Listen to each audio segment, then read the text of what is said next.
என் அன்பு குழந்தையே, என்ன என்னை கடந்து செல்ல உனக்கு மிகவும் வருத்தமாக உள்ளதா? அல்லது என்னை கடந்து செல்வதற்கு உன்னால் முடியாமல் உள்ளதா? ஏனெனில் அதற்கு ஒரு காரணம் இருக்கிறது. என்னை யாருமே புரிந்து கொள்ளவில்லை. இனி எனக்கு வழியே இல்லை என்று இருட்டில் நீ தனியாக கண்ணீர் விட்டுக் கொண்டிருக்கும் என்பதை நான் திருச்செந்தூரில் இருக்கும் என் மனக்கண்ணால் பார்க்கக்கூடியதாக உள்ளது. உன் அத்தனை விழிகள் கேள்விகளும் இன்று நானே பதிலோடு வந்திருக்கின்றேன். அகிலத்தை ஆளும் உன் முருகன் நீ வார்த்தைகள் இவை. எனக்காக இதை முழுமையாக கேள். இந்த செய்தியை முழுமையாக கேட்கும் பொறுமை உனக்கு இருந்தால் உன் தலையெழுத்தை மாற்றும் வல்லமை முருகனான எனக்கு உண்டு. இதில் ஒவ்வொரு வார்த்தையையும் உன் அம்மாவிற்கான மருந்து. ஆனால் இந்த நான் அம்மாவென்று அழைப்பது உன் ஆன்மாவை. அந்த ஆன்மாவா தற்பொழுது என்னிடம் உள்ளது. ஆதலால் இதனை ஒரு உன் மனநிறைவு விருப்பத்தோடு தெரிவித்துவிட்டு முழுமையாக கேளுங்கள். உன் வாழ்க்கையில் இப்பொழுது எல்லாமே பின்னோக்கி செல்வதைப் போல உணர்கிறாயா? உன்னை சுற்றி நடக்கும் நிகழ்வுகள் உன்னை கீழே இழுத்துச் செல்வதாக தோன்றுகிறதா? கலங்காதே. ஒரு மாபெரும் பேரலை உருவாவதற்கு முன் கடல் பல மைல் தூரம் பலத்தை அமைதியோடு பின்னோக்கி உள்வாங்கும். கரையில் நிற்பவர்கள் கடல் வற்றிவிட்டதாக கூட நினைப்பார். ஆனால் அந்த உள்வாங்கல் கடலின் வீழ்ச்சியல்ல, உலகமே திரும்பி பார்க்கும் அளவிலான ஒரு பிரமாண்டமான சுனாமியை உருவாக்குவதற்கான பெரும் தயாரிப்பு உன் வாழ்க்கையில் இப்போது நடக்கும். இந்த தேக்க நிலையும் தனிமையும் அப்படிப்பட்டதுதான். உன்னை நான் பின்னோக்கி இழுப்பது கீழே விழுவதற்காக அல்ல, பல மடங்கு வேகத்தோடு ஒரு பேரலையாக எழுவதற்காக. என்னிடம் உள்ள வேலின் இறகுகளை பார்த்தாயா? பழைய இறகு போக புதிய இறகுகள் வைப்பது போல இது அதன் அழகை இன்னும் மெருகூட்டும். ஆதலால் புதிய பொலிவோடு தன் பயணத்தை தொடரும் அந்த மயில். உன் வாழ்க்கையில் இப்போது நீ அனுபவித்து வரும் வலிகளும் ஏமாற்றங்களும் இழப்புகளும் நீ இது நாள் வரை சுமந்து கொண்டிருந்த தேவையில்லாத பழக்கங்களையும் உனக்கு பொருத்தமற்ற மனிதர்களையும் உன்னை தடுத்து நிற்கும் பழைய எண்ணங்களையும் உரித்து எறியும் காலம் இப்பொழுது வந்துவிட்டது. முட்புதலுக்குள் சிக்கிய பாம்பை போல நீ இப்பொழுது வலி துடிக்கிறாய். ஆனால் நினைத்துக்கொள், இந்த வலி உன்னை அழிப்பதற்காக அல்ல, உன்னை ஒரு புதிய வலிமையான மனிதனாக மாற்றுவதற்காக நான் கொடுக்கும் பயிற்சி. உன் தலையில் எழுதிய விதியை தாண்ட முடியாது என்று யார் உன்னிடம் சொன்னது? அந்த விதியை எழுதியதையே நான் தான். நீ மறந்து விட்டாயா? உன் நெற்றியில் நான் எழுதிய பழைய வரிகளை அழித்துவிட்டு உனக்காக ஒரு மாபெரும் சரித்திரத்தை என் கையால் நான் மீண்டும் எழுத தொடங்கிவிட்டேன். உன் கண்ணீரில் ஒவ்வொரு துடிக்கும் தகுந்த பரிசை நான் உனக்கு தருவேன். கலங்காதே என் அன்பு குழந்தையே, நான் உன்னை என்றுமே கைவிட மாட்டேன். நான் உன்னை நுட்கமாக பற்றி கொண்டேன். இனி நீ வைக்கும் ஒவ்வொரு அடியும் என்னுடையது. என் அன்பு குழந்தையே, நீ எடுத்து வைக்கும் ஒவ்வொரு அடியும் என்னுடையது என்று நான் சொன்னதை முழுமையாக நம்புகிறாயா? உன் வாழ்க்கையில் இப்பொழுது சுக்குநூறாக உடைந்து சிதறும் உறவுகளை பார்த்தோம். கைநழுவி போன வாய்ப்புகளை பார்த்தோம். நீ அங்கி நடங்குகிறாய். உன்னை சுற்றியுள்ள உலகம் சுழன்று அடிப்பதை பார்த்து இதுதான் என் முடிவோ என்று நிலைகுலைந்து போகின்றாய். ஆனால் ஒன்றை நன்றாக புரிந்து கொள். ஒரு மாபெரும் நிலநடுக்கம் வரும்போது பழைய நிலங்கள் பிளந்து அதிலிருந்து புதிய மலைகள் வானலாக தோன்றுகின்றது இயற்கை. உனக்கு இப்போது நடப்பதும் அதுதான். நீ பாதுகாப்பானது என்று நம்பி கட்டி எழுப்பிய பழைய சுவர்கள், போலியான மனங்களின் முகமூடிகள் என அனைத்தையும் அதிரச் செய்து தாத்தறிந்தேன். இது உன்னுடைய வீழ்தலுக்கு அல்ல, விழுந்த இடத்தில் அசைக்க முடியாத ஒரு புதிய சாம்ராஜ்யத்தை உனக்காக உருவாக்குவதற்கு நான்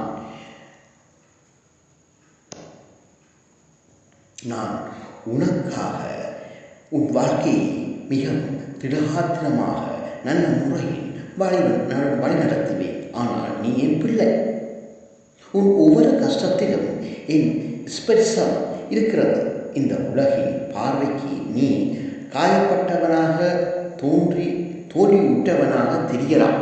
ஆனால் என் மார்பில் அணியும் புனிதமான மாலைகள் உன்னைத்தான் செதுக்கிக் கொண்டிருக்கிறது. உன்னை விட்டு விலகிச் சென்றவர்களை நினைத்து இனி ஒரு சொட்டு கண்ணீர் கூட சிந்தாதே. அவர்கள் உனக்கானவர்கள் அல்ல என்பதை உணர்த்தவே அவர்களை உன் பாதையிலிருந்து நானே அகற்றியுள்ளேன். உனக்கு எது தேவை, யார் தேவை என்பதை நீ முடிவு செய்வதை விட உன்னை படைத்த நான் முடிவு செய்வதே உனக்கு பாதுகாப்பானது. நான் என் வேலில் இருக்கும் கண்ணை திறப்பது உலகை அழிக்க மட்டும்தான் என்று நீ நினைக்கின்றாய்.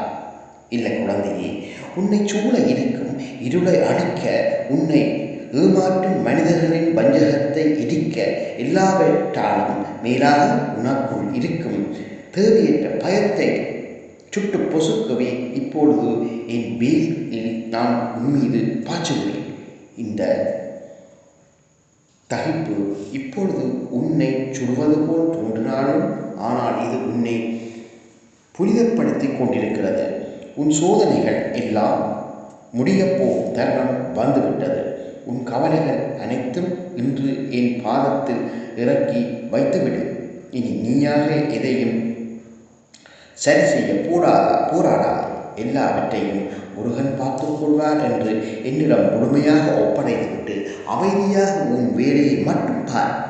அகிலத்தையே ஆட்டுவிக்கும் என் கைகள் இனி உன் வாழ்க்கையை மிக ஆழமாக நகர்த்தும். அமைதியும் நான் இருக்கிறேன். என் அன்பு குழந்தையே, என் நாமத்தை உச்சரித்து என் புகழை பரப்பும் பணியை நீ சோர்வு இல்லாமல் செய்து வருவதை நான் என் கண்களால் பார்த்து கொண்டிருக்கின்றேன். ஆனால் இப்போது உனக்குள் ஒரு பெரும் சோர்வு வந்துவிட்டது அல்லவா? இவ்வளவு உழைக்கிறேன், என் உழைப்பிற்கான அங்கீகாரம் குறைந்து கொண்டே போகிறதே, என்னை கவனிப்பவர்கள் சுருங்கிவிட்டார்களே என்று தவித்து கொண்டு நிற்கின்றார். உன் வாழ்க்கை வீணாகிவிட்டதோ என்று நீயே உன்னை சந்தேகித்து கொண்டு விட்டார். என் தலையில் நான் சூடியிருக்கும் மகுடத்தை பார், இவ்வளவு கம்பீரமாகவும் இவ்வளவு பிரகாசமாகவும் ஜொலிக்கிறது. என் மகுடமாக உன்னை நான் சூடப்போகும் நேரத்தின் மிக முக்கியமான ஆரம்பம் இது. உன் புகழ் குறைந்துவிட்டது என்று கலங்காது. நீ என் தலையில் ஏறுவதற்காக தகுதியை பெற்றுக்கொண்டிருக்கிறாய் என்று மகிழ்வாய் இரு. என் முருகனுக்கு என் மீது கருணை இருந்தால் ஏன் எனக்கு உடனே அந்த மாபெரும் வெற்றியை கொடுக்கக்கூடாது என்று நீ நினைத்து கேட்கலாம். உனக்கான மாபெரும் வெற்றியையும் அளப்பரிய அங்கீகாரத்தையும் உனக்கு ஒரே நேரத்தில் கொடுத்தால் அது உனக்கு ஆணவத்தை விதைத்துவிடும் அல்லது உன்னை நிலை தடுமாறச் செய்துவிடும். ஆதலால் தான் உனக்கான அந்த பெரும் புகழை நான் என் கிரீடமாக உன்னை வைத்துள்ளேன். உன்னை தயார்படுத்திக் கொண்டே சிறுக சிறுக உனக்கு வழங்கி வருகின்றேன். உரிய நேரம் வரும்போது என் ஒளியை உன் மீது நான் வீசுவேன். அப்போது உன்னை தேடி வரும் பிரமாண்டமான வெற்றியையும் புகழையும் கண்டு இந்த உலகமே ஆச்சரியப்படுவதோடு திரும்பி பார்க்கும். உலகத்தார் போடும் கணக்குகளை பார்த்து கலங்காதே. அவர்கள் கணக்குகளுக்கு இப்போது உன் வீழ்ச்சி மட்டுமே தெரியும். ஆனால் உன் முருகன் எனக்கு மட்டும்தான் தெரியும். உனக்காக நான் சேர்த்து வைத்திருக்கும் வெற்றி எவ்வளவு பெரியதென்று. என் நாமத்தை போற்றும் உன் தூய்மையான தொண்டும் ஒருபோதும் வீணாகப் போவதில்லை. நம்பிக்கையோடு உன் வேலையை தொடங்கினால் தொடரு. நான் உனக்காக அரியணையை செதுக்கி முடித்து விட்டேன். என் அன்பு குழந்தையே, முருகா போற்றி என்று என் மீது நாமத்தை நீ உலகெங்கு கொண்டு வந்து சேர்க்கும் உன் தூய்மையான தொண்டை நான் அகமகள ஏற்றுக்கொள்கின்றேன். ஆனால் இன்று உன்னை கவனிக்கும் கூட்டம் உனக்கு கிடைக்கும் வரவேற்பும் சற்று குறைந்து விட்டதாக நீ வருந்துகிறாய் அல்லவா? நேற்று வரை உன்னை கொண்டாடியவர்கள் இன்று அமைதியாக இருப்பதைக் கண்டு உன் மனம் வலிக்கிறது. உனக்கான அங்கீகாரம் குறைந்து விட்டதோ, உன் உழைப்பிற்கு ஏற்ற பலன் கிடைக்கவில்லையோ என்று நீயே உனக்குள் பலமுறை கேட்டுக்கொண்டு கலங்குகிறாய்.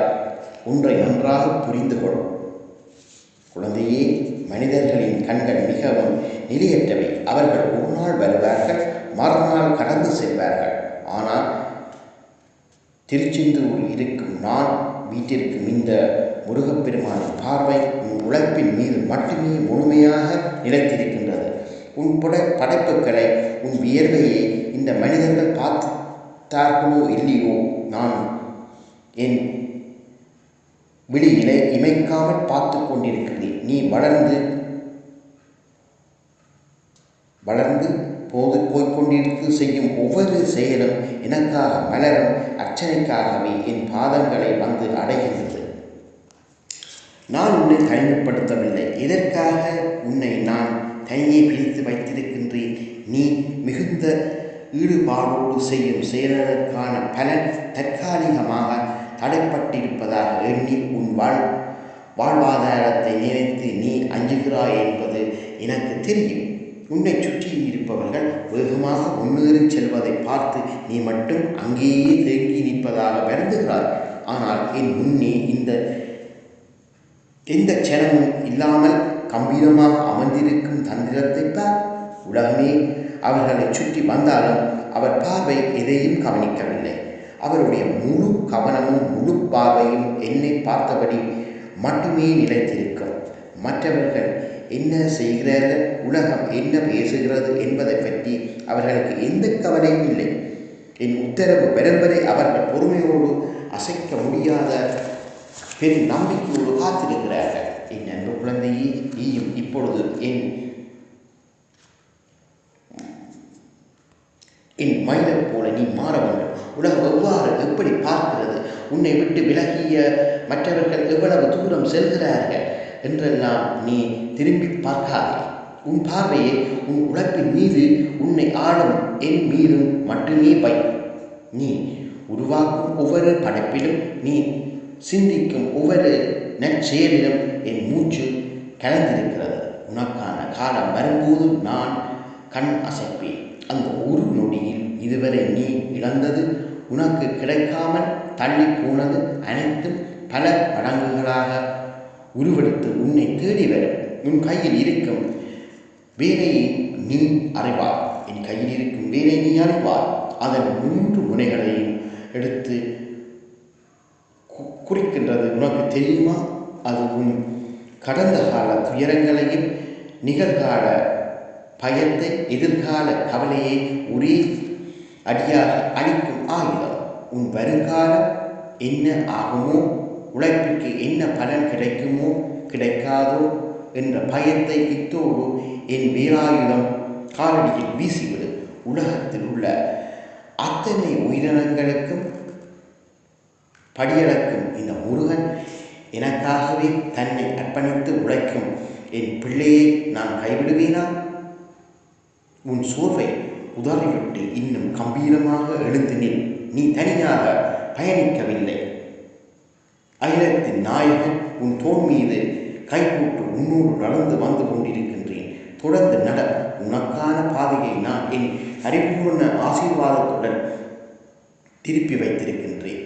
என் உயிருக்கு நிகரான குழந்தையே, இந்த நொடி உன் மூச்சை ஆழமாக உள்ளே இழுத்துக்கொள். உன் நெஞ்சில் உள்ள வலிமையான எல்லாம் அப்படியே வெளியே விடு.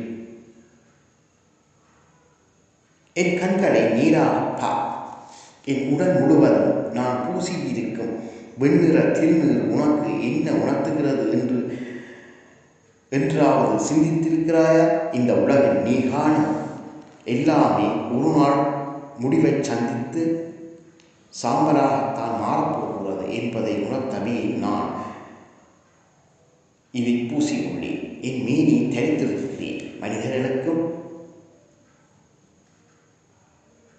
மனிதனின் கைதட்டலுக்கும் அவர்கள் உணர்வை தேடி வரும் கூட்டமும் அவர்கள் உன்னை பார்த்து உதிர்க்கும் வார்த்தையில் நிரந்தரமற்றவை. நேற்று உன்னை கெட்ட வார்த்தைகள் என்று அமைதியாக இருக்கும். இன்று உன்னை கவனிக்க தவறியவர்கள் நாளை உன் பின்னால் மாபெரும் படையாக அணிவகுத்து வருவார்கள். இந்த நிரந்தரமான மாற்றங்களின் கவனிப்புக்காகத்தான் நீ இவ்வளவு கண்ணீர் வடிக்கின்றாய். நீ எனக்காக செய்யும் தொண்டு என் பெருமையை நீ இந்த உலகில் கொண்டு சேர்க்கும் அந்த தூய்மையான பணி நான் என் மேனியில் பூசியிருக்கும் திருநூறு போல புனிதமானது. அது ஒருபோதும் அழியாது. அதன் பலனும் ஒருபோதும் குறையாது. நான் ஆடும் ஆட்டமும் ஒருபோதும் குறையாது. எனவே அகிலத்தையே இயக்கும் அந்த பெருமானாகிய முருகனாகிய நான் என் நேரத்திலும் உன் கால்களில் ஒரு கணமே காற்றில் அசையும் அப்படியே நிற்கும். என் கைகளில் உள்ள வேலாயுதம் சட்டன் ஒரு நொடி ஓய்ந்தால் கூட அந்த மௌனமான நொடியில் உலகமே ஸ்தம்பித்துவிடும். இருண்டு விட்டதாக மனிதர்கள் நினைப்பார்கள். ஆனால் குழந்தையே, அந்த சிறு மௌனத்திற்கு பிறகு என் கால்கள் தரையில் பதியும் போது எழும் ஓசை இந்த பிரபஞ்சத்தையே அதிரச் செய்யும். என் வாழ்வில் இப்போது ஏற்பட்டிருக்கும் இந்த சிறு நோக்கம் யாருமே உன்னை கவனிக்கவில்லையே என்ற அமைதியையும் நான் என் தாண்டவத்தில் எடுத்துக்கொண்டே அந்த சிறு மௌனத்தை போன்றதாகத்தான் இது உன் உழைப்பின் முடிவல்ல. பிரம்மாண்டமான அந்த அடியை நான் உன் வாழ்வில் எடுத்து வைப்பதற்காக மாபெரும் தயாரி. அமைதியாக இருக்கும் இந்த காலத்தில் தான் உனக்கு உண்மையிலேயே துணை நிற்பவர்கள் யார்? வெறும் மாயையாக உன்னுடன் இருப்பவர்கள் யார் என்பதை நான் உனக்கு அடையாளம் காட்டிக் கொண்டிருக்கிறேன். என் நாமத்தை நீ ஒவ்வொரு முறை உச்சரிக்கும் போதும், என் புகழை பாடும் போதும் நொடியும் அது என் திருச்செந்தூரில் என் செவிகளில் தேநீராக ஒலிக்கிறது. இந்த தேனிசையாக ஒலிக்கும் இந்த ஒளி இந்த உலகம் உன் உழைப்பை பார்க்கின்றதோ இல்லையோ, என் நெற்றி கண்ணிலா உன்னை நான் பார்த்துப்படவே உள்ளேன். தற்காலிகமாக உனக்கு கிடைக்க வேண்டிய வரவேற்பு தாமதத்தை கண்டு நீ செய்யும் தொண்டின் மீதே உனக்கு சந்தேகம் வர வேண்டாம். உன் தூய்மையான மனத்தை நான் அறிவேன். உன்னை சுற்றியுள்ள மனிதர்கள் உன்னை நம்ப மறுத்தாலும் உன் முருகன் நான் உன்னை முழுமையாக நம்புகிறேன். உன் தோள்களில் ஏறி இருக்கும் அந்த பெரும் பாரத்தை அப்படியே என் பாதங்களில் இறக்கி வை. இது நான் உனக்கு சொல்லும் மாபெரும் நற்செய்தி. முருகனான நான் என்றும் உன்னுடன் இருப்பேன். நீ என்றும் என் அன்பு குழந்தை. உன் ஒவ்வொரு அசைவிலும் நான் இருக்கிறேன். என் உயிருக்கு நிகரான குழந்தையே, என் குரல் உன் செவியை மட்டுமல்ல உன் ஆன்மாவையும் தொடுகின்றதா? உன் கண்களின் வெளியில் அந்த கண்ணீர் துளிகளை என் கைகளால் துடைக்கவே நான் உன்னை தேடி வந்திருக்கின்றேன். முருகப்பெருமானாகிய இந்த முருகனின் இந்த வார்த்தைகள் உன் ஆன்மாவை தொட்டிருந்தால், உங்கள் நெஞ்சில் இருந்த பாரம் சற்றேனும் குறைந்திருந்தால், உன் மனதில் ஆழ்ந்திருந்த முருகா போற்றி அல்லது ஓம் சரவணபவா போற்றி என்று கீழே உள்ள கருத்து பெட்டியில் பதிவிட்டு உன் ஆத்ம திருப்தியை எனக்கு வெளிப்படுத்த. வாழ்க்கையின் வழியில் சிக்கி தனிமையில் தவிக்கும் வேறு ஏதோ ஒரு உயிருக்கும் இந்த முருகன் வார்த்தைகளை ஆறுதலாக அமையலாம். எனவே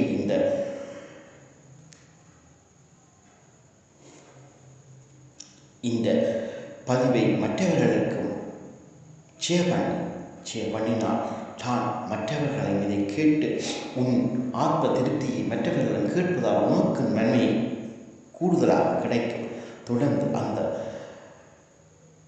முருகப்பெருமானுடைய திருவடிகளை பெறவும் ஆன்மீக பாதையில் நம்மோடு இணைந்து பயணிக்கவும் முருகா போற்றி என்றும் நமது இந்த தளத்தோடு நீங்கள் இணைந்திருங்கள்.